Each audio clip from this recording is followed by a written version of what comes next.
పిల్లలకి స్కూల్ పాఠశాల అయితే పేరెంట్స్కి స్కూల్ పేరెంట్స్శాల.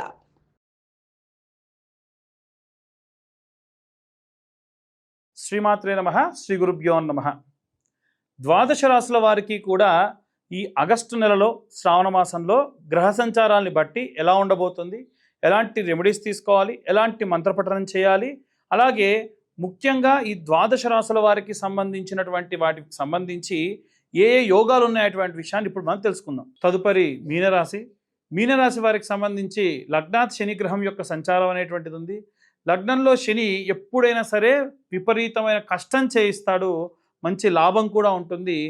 ఆరోగ్యము, దృఢ సంకల్పము ఇవన్నీ కూడా నెరవేరుతాయి. లగ్నంలో శని మీకు ఏలినాటి శని ఉన్నప్పటికీ కష్టపడము, వెళ్ళడము, పని చేయడము, మీ డ్యూటీ, మీ పనులన్నీ మీరు ప్రాపర్గా చేసుకుంటూ ఉండేట్టుగా సహాయం చేస్తూ ఉంటాడు.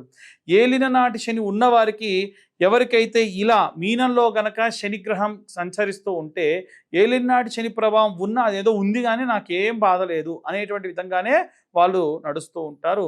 అంటే ఎప్పుడో ఒకసారి వచ్చిన కష్టానికి నాకు ఏలినాటి శని ఉంది అనేటువంటి భావం వీరి మెదులుతూ ఉంటుంది. 12వ ఇంట రాహు ఉండడం వల్ల మత్తు, కెమికల్స్, మెడిసిన్స్ వీటికి డబ్బు ఖర్చు పెట్టే అవకాశం ఉంటుంది. రాహు ఎప్పుడైనా మత్తు రిలేటెడ్ కాబట్టి విపరీతమైనటువంటి ఖర్చు అనేటువంటిది పెట్టేటప్పుడు ఖచ్చితంగా రాహు 12వ ఇంట్లో ఉన్నప్పుడు మాత్రమే ఈ ఖర్చు అనేటువంటిది వచ్చే అవకాశం ఉంటుంది. అలాగే ఈ యొక్క 4వ స్థానంలో శుక్రుడు మరియు గురుగ్రహం యొక్క సంచారం అయితే ఉంది. 4వ స్థానం ఈ యొక్క తల్లిదండ్రులకు, ఫ్యామిలీలో ఎవరికైనా ఆరోగ్యం బాగాలేకపోవడం, మీ తల్లికి ఆరోగ్యం బాగాలేకపోవడం జరుగుతుంది, జాగ్రత్తగా ఉండండి. అలాగే 5వ స్థానంలో బుధాదిత్య యోగం అనేటువంటిది ఏర్పడుతూ ఉంది. బుధాదిత్య యోగం ప్రేమ, పిల్లలు మంచి పురోభివృద్ధి ఉండడము, వాళ్ళతో టైం స్పెండ్ చేయడము, వాళ్ళతో ఎక్కడికైనా బయటికి వెళ్ళడం ఇలాంటివి జరిగే అవకాశాలు ఉంటాయి. 6వ స్థానంలో ఆరోగ్యము, సేవ, డైలీ రొటీన్ లైఫ్ ఇవన్నీ కూడా 6వ స్థానానికి రిలేటెడ్ అయి ఉంటుంది. ఖచ్చితంగా 6వ స్థానంలో ఈ యొక్క కేతువు వక్రంలో ఉండడం వలన మీ రొటీన్ లైఫ్ దెబ్బతింటుంది. ప్రాపర్గా భోజనం చేయరు, ప్రాపర్గా పనులు చేయరు. మీరు ఏదైతే ఆరోగ్యం బాగుందనుకుంటారో ఆరోగ్యం ఇంకా క్షీణించే అవకాశం ఉంటుంది.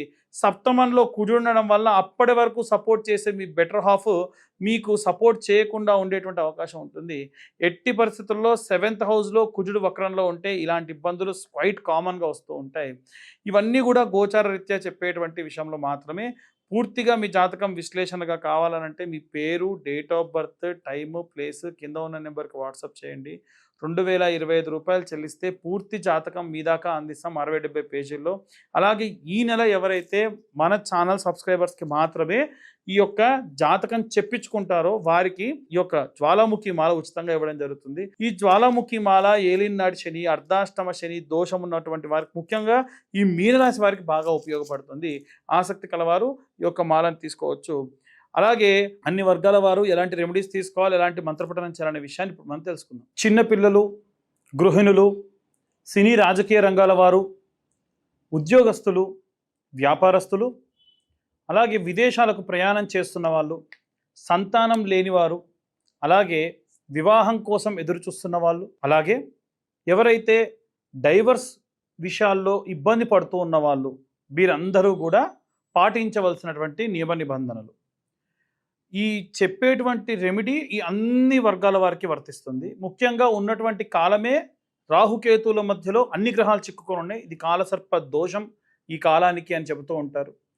ఇలా ఉన్నందువలన వీలైనంత వరకు మనం చేయవలసినటువంటి రెమెడీస్ ఏమిటంటే, ఒక 5 మంగళవారాల పాటు జంట నాగులకి ఈ యొక్క క్షీరంతో అంటే పాలు పోసి, తర్వాతకి ఎంగిలి చేయనటువంటి నీళ్లు, దేవాలయంలో ఎక్కడన్నా నీళ్లు ఉంటే మట్టి కుండలో పట్టి నీళ్లు పోసి, తర్వాతకి కాసంత పసుపు గంధం కలిపిన మిశ్రమాన్ని కొద్దిపాటి మాత్రమే, దేవాలయానికి ఏం తీసుకెళ్తే అక్కడితో పూర్తవ్వాలి కాబట్టి కొద్దిగా తీసుకెళ్ళండి.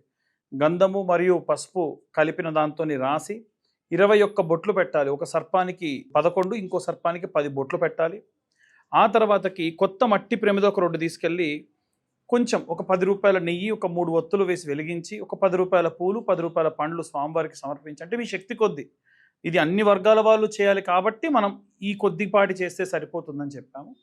ఇలా చేయడం వల్ల కుజదోషం ఉన్నవాళ్ళు, రాహుకేతు దోషం ఉన్నవాళ్ళు, సంతానం వివాహం కోసం ఎదురు చూస్తున్న వారికి విశేష సత్ఫలితాలు ఉంటాయి. తర్వాతకి 21 ప్రదక్షిణాలు చేయాలి.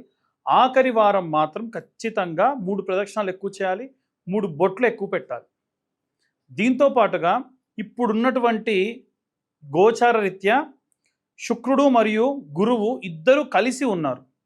దీన్ని బృహస్పతి భార్గవ కలయిక అని అంటారు. బృహస్పతి అంటే గురుగ్రహం యొక్క పేరు, భార్గవుడు అంటే శుక్రగ్రహం యొక్క పేరు. ఈ ఇద్దరు కూడా వక్రంలో ఉన్న కారణం వల్ల చాలామంది ఏమిటంటే పిల్లలు కలగట్లేదు, లేదు వివాహం కావట్లేదు, పిల్లలు చదవట్లేదు, చదివిన మార్కులు రావట్లేదు, మార్కులు వస్తే ఉద్యోగం రావట్లేదు, ఉద్యోగం వస్తే పిల్లలు కావట్లేదు. ఇలా పిల్లలకు సంబంధించిన ఏ దోషం ఉన్నా లేదా వివాహం కోసం కానీ ఉద్యోగం కోసం కానీ ఎదురు చూస్తున్న వాళ్ళు ఎవరైనా సరే ఇప్పుడు నేను చెప్పే రెమెడీ పాటించవచ్చు. 110 శనగలు ఉంటాయి కదండి, ఆ 110 శనగలు కూడా బుధవారం రోజు స్నానం చేసి తలస్నానం చేసి గాజు కప్పులో నీళ్లు పోసి ఈ 110 శనగలు వేసి నీళ్లు పోసి నానబెట్టండి. వీలైతే శనగలు కొంచెం పెద్ద శనగలు, చోలే శన అంటారు కదా, అలాంటివి తీసుకోండి. మరుసటి రోజు ఉదయాన్నే సూది దారంతో దాన్ని కుచ్చి ఈ 110 శనగలు మాలలా చేయండి. నవగ్రహాలకి కూడా ఉదయం 6:50 లోపు గురుహోరా కాలం పూర్తయిపోతుంది. ఆ లోపే మీరు వెళ్ళిపోయి నవగ్రహాల్లో ఉన్న బృహస్పతి మెడలో వేయాలి. ఇంకా ఏమన్నా చేయగలము అనుకుంటే గోల్డ్ కలర్ క్లాత్లో ఇంకా కొన్ని శనగలు, నానబెట్టిన శనగలు వేసి నైవేద్యం పెట్టవచ్చు ఒక బెల్లం ముక్కతోనే. అలాగే ఒక గోల్డ్ కలర్ రిబ్బన్ లాగా ఉన్నటువంటి క్లాత్ని ఆయన మెడలో కప్పొచ్చు. సంపెంగ నూనె లేదంటే విప్ప నూనెతోని స్వామివారికి హారతి లేదా అక్కడ దీపారాధన చేయొచ్చు. ఇలా చేయడం వల్ల సంతానం లేని వారికి సంతానం, వివాహం కాని వారికి వివాహం, అలాగే ఉద్యోగం కోసం ప్రయత్నిస్తున్న వారికి ఉద్యోగం కూడా లభిస్తుంది. వీరు విశేషంగా ఈ యొక్క రెమెడీని పాటించవచ్చు. ఇలా ఈ శ్రావణ మాసంలో వచ్చేటువంటి ఆగస్టు నెల మొత్తం అంతా కూడా ఈ రెమెడీని పాటించడం, అన్ని గురువారాలు పాటించడం విశేష సత్ఫలితాలు ఇస్తాయి.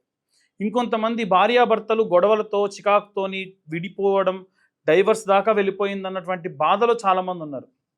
ఇలాంటి వాళ్ళు ఈ 5 శుక్రవారాల పాటు నేను చెప్పిన నియమాన్ని పాటించండి. శుక్రవారం నాడు ఉదయాన్నే బ్రాహ్మీ ముహూర్తంలో లేచి ఈ తలంటు స్నానం చేసి ఈ జడ మొత్తం అంతా ముడి వేసుకొని, స్నానం చేయకుండా ఇల్లు ఊడడం లాంటివి చేయకూడదు. స్నానం చేసిన తర్వాత ఇల్లు ఊడ్చుకొని గడపలకు పసుపు రాసుకొని ఇంటి ముందు ముగ్గు వేసుకొని ఆ తర్వాతకి అమ్మవారికి ఉదయము మరియు సాయంత్రము చాలా తక్కువ మొత్తంలో ఏదైనా సరే పండ్లు లేదా అల్పాహారాన్ని నివేదన చేయండి. రజోగుణంతో ఉన్నటువంటివి ఎట్టి పరిస్థితుల్లో అమ్మవారికి నైవేద్యం పెట్టొద్దు. ఆ రోజంతా కూడా మీరు కాళ్ళకు చెప్పులు వేసుకోకూడదు, కాళ్ళకు పసుపు రాసుకొని ఉండాలి. ఎక్కడికి వెళ్ళినా కాళ్ళకు చెప్పులు లేకుండానే వెళ్ళాలి, చీర ధరించే ఉండాలి. మధ్యాహ్నం పూట అమ్మవారికి ఏదైనా నైవేద్యం వండి ఆ నైవేద్యంలో అల్లం, వెల్లిపాయ, ఉల్లిగడ్డ, వంకాయ, కాకరకాయ ఇట్లా రజోగుణం ఉన్నటువంటివి ఏవి కూడా లేకుండా అమ్మవారికి నైవేద్యం వండి అన్నం, పప్పు, చారు, పెరుగు ఇలాంటివి ఒక బండ లేకుంటే ఒక టైల్ తీసుకోండి, దాని మీద ఇవన్నీ కూడా నైవేద్యం పెట్టండి. ఇలా నైవేద్యం పెట్టినటువంటిది అమ్మవారికి చూయించి మీరు అదే బండపై తినాలి. అంటే ఎటువంటి ఇస్తరు లేకుండా అదే బండపై తినాలి. ఇలా చేయడం వల్ల భర్త అనారోగ్యంతో ఉన్న, భార్యాభర్తలిద్దరికీ గొడవలున్నా, తీవ్రమైన చికాకుల్లో ఉన్నా మీకు ఈ యొక్క రెమెడీ అనేది వర్తిస్తుంది. నేలపై ఎటువంటి చాప, పరుపు లేకుండా నిద్రించాలి. అయితే వివాహము, సంతానం కోసం చేస్తున్నటువంటి వాళ్ళు బృహస్పతికి సంబంధించిన మంత్రం చెప్పాలి అనంటే గురు అరిష్టేతు సుసంప్రాప్తే గురు పూజాంచకారయేత్ గురుధ్యానం ప్రవక్ష్యామి పుత్రపీడోపశాంతయే అన్న మంత్రాన్ని చదవాలి. కుజగ్రహానికి సంబంధించి జంటనాగులకు పూజ చేసే వాళ్ళు శరవణ భవాయ విద్మహే కార్తికేయాయ ధీమహి తన్నో స్కంద ప్రచోదయాత్ అన్న మంత్రం చదువుతూ ప్రదక్షిణలు చేయడం కానీ బొట్టు పెట్టడం కానీ మంచిది. అలాగే శుక్రాచార్యుడికి సంబంధించిన శుక్రుడు కూడా బాలేదు కాబట్టి శుక్రవారం చేస్తున్న పూజకి హిమకుంద మృణాలాభం దైత్యానాం పరమంగురుం సర్వశాస్త్ర ప్రవక్తారం భార్గవం ప్రణమామ్యహం అన్న మంత్రం చదవడం విశేష సత్ఫలితాలు ఇస్తాయి. ఇవన్నీ కూడా ఇప్పుడు నడుస్తున్నటువంటి గ్రహస్థితిని బట్టి గోచార రీత్యా చెప్పేటువంటి విషయములు. పూర్తిగా జాతకం విశ్లేషణగా కావాలి అనుకుంటే కింద ఉన్న నెంబర్కి మీ పేరు, date of birth, time, place WhatsApp చేయండి. 2025 రూపాయలు ఛార్జ్ చేసి మీకు జాతకం ఇవ్వడం జరుగుతుంది. ఈ జాతకం చెప్పించుకున్న వాళ్ళకి ఈ నెలలో మాత్రమే కేవలం మన ఛానల్ సబ్స్క్రైబర్స్కి మాత్రమే ఈ యొక్క జ్వాలాముఖి మాల ఫ్రీగా ఇస్తాం. ఎవరు జాతకం చెప్పించుకుంటే వాళ్ళకే.